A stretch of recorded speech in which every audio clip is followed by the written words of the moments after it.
معمول کے مطابق میں اپنی پولیس کی ڈیوٹی کر رہا تھا۔ میرے سامنے ایک نوجوان لڑکے کا ایکسیڈنٹ ہو گیا۔ اپنی موٹر سائیکل سے کافی دور جا گرا۔ جب میں اس کی مدد کو وہاں پہنچا تو دیکھا کہ وہ کافی زخمی ہو چکا ہے۔ اگر ایمبولینس کا انتظار کیا تو لڑکے کا بہت خون ضائع ہو جائے گا، لہٰذا بنا وقت ضائع کیے میں اپنی گاڑی میں اسے اسپتال لے گیا۔ اسپتال پہنچتے ہی میں نے گارڈ کو اشارہ کیا۔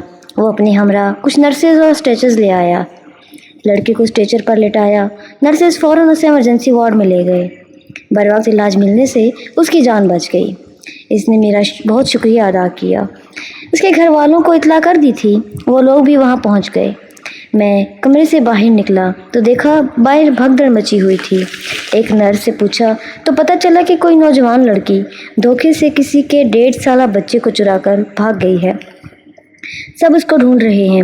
یہ سب سن کر مجھے حیرت کا شدید جھٹکا لگا کہ کیا کوئی ایسا بھی کر سکتا ہے۔ خیر، میری ڈیوٹی کا وقت ختم ہو گیا۔ گھر جانے کے لیے میں اسپتال سے نکلا۔ گاڑی میں بیٹھ کر گھر کے لیے روانہ ہو گیا۔ ابھی کچھ ہی راستہ طے کیا تھا کہ مجھے اپنے علاوہ گاڑی میں کسی کی موجودگی کا احساس ہوا۔ میں نے اپنا پستول نکالا۔ اچانک گاڑی روک کر پچھلی سیٹ پر نشانہ باندھا۔ کون ہو تم؟ میں نے غصے سے سوال کیا۔ جب اس نے آہستہ سے اپنا چہرہ اٹھایا، اسے دیکھ کر میں دنگ رہ گیا۔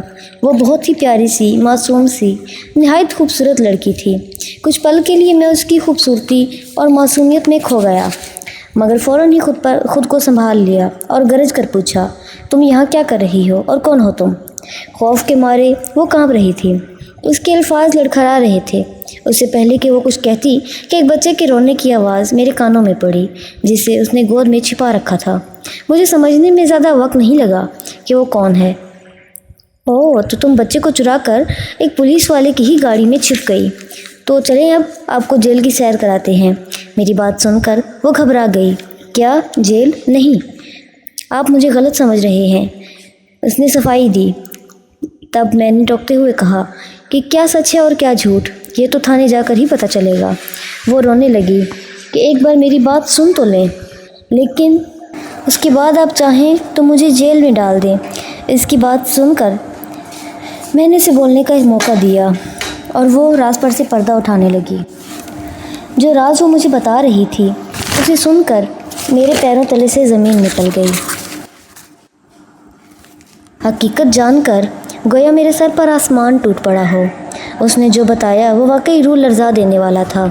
اس نے بتایا کہ میرا نام کاشف ہے، میں ایک بہت ہی امیر گھرانے سے تعلق رکھتا ہوں۔ امیر ہونے کے ساتھ ساتھ میں کافی خوبصورت اور پرکشش بھی ہوں۔ یونیورسٹی میں کافی لڑکیاں مجھے پسند کرتی تھیں، لیکن مجھے کوئی دلچسپی نہیں تھی۔ پڑھائی مکمل ہوئی تو امی میرے لیے رشتہ ڈھونڈنے لگی۔ میں نے لاکھ منع کیا کہ ابھی مجھے شادی نہیں کرنی، مگر وہ مجھے روز کسی نہ کسی لڑکی کی تصویر دکھاتی رہتی، مگر مجھے بالکل دلچسپی نہیں تھی۔ تو پاپا نے امی کو سمجھایا کہ ابھی اس کا دل نہیں ہے شادی کرنے کا، جب اس کا دل ہوا تو خود ہی بتا دے گا۔ پاپا کے منانے پر امی بھی مان گئی۔ کچھ دن بعد میں نے پاپا سے کہا کہ میں کوئی نوکری کرنا چاہتا ہوں۔ میری بات سن کر بابا بہت حیران ہوئے اور حیرت سے مجھ سے پوچھنے لگے کہ بیٹا، ہمارے اپنے کاروبار ہیں، فیکٹریاں ہیں، پلازے ہیں، میرے پاس لوگ آتے ہیں نوکری کے لیے، اور تم میرے بیٹے ہو کر کہہ رہے ہو کہ تمہیں کوئی نوکری کرنی ہے؟ بابا کی اس بات پر میں خاموش ہو گیا۔ پھر جواب دیا کہ بابا، میں اپنی قابلیت پر کچھ کرنا چاہتا ہوں، کچھ بننا چاہتا ہوں۔ میں نے ساری زندگی آپ کا کاروبار ہی سنبھالنا ہے، لیکن ابھی میں اپنی زندگی اپنی مرضی سے جینا چاہتا ہوں، اپنے خواب پورے کرنا چاہتا ہوں۔ میری بات سن کر بابا نے ٹھنڈی آہ بھری اور کہنے لگے کہ ٹھیک ہے بیٹا، جیسا تم چاہو، میرا سب کچھ تو تمہارا ہی ہے، تم جو کرنا چاہتے ہو کرو، میں سمجھ سکتا ہوں۔ ویسے کون سی نوکری کرنی ہے جناب نے؟ بابا کی بات سن کر میں بہت خوش ہو گیا۔ میں نے کہا کہ میں پولیس میں نوکری کرنا چاہتا ہوں۔ بابا نے اجازت دے دی۔ میں نے پولیس میں نوکری کے لیے اپلائی کیا۔ اللہ کے کرم سے میرا سلیکشن ہو گیا۔ میں نے پوری ایمانداری سے اپنی ڈیوٹی نبھائی۔ میں نے بہت بہادری سے کافی کیس سالو کیے، جیسے کہ چوری، ڈکیتی، فراڈ اور قتل جیسے غمگین کیس بھی، اور کافی میڈل اپنے نام کیے۔ میری بہادری کے چرچے عام ہونے لگے۔ ایک دن میرے سینئر آفیسر نے مجھے بلایا۔ میں ان کے کمرے میں گیا، سیلوٹ کر کے سلام کیا۔ سلام کا جواب کے بعد انہوں نے بات شروع کی اور بتایا کہ کاشف، تم بہت ہی قابل اور بہادر آفیسر ہو، اس لیے ہم نے تمہارا ٹرانسفر دوسرے شہر میں کر دیا ہے جہاں تمہارے جیسے آفیسر کو زیادہ ضرورت ہے۔ انہوں نے میرا ٹرانسفر دوسرے شہر کر دیا۔ میں نے تیاری کی، امی اور بابا سے ملا اور روانہ ہو گیا۔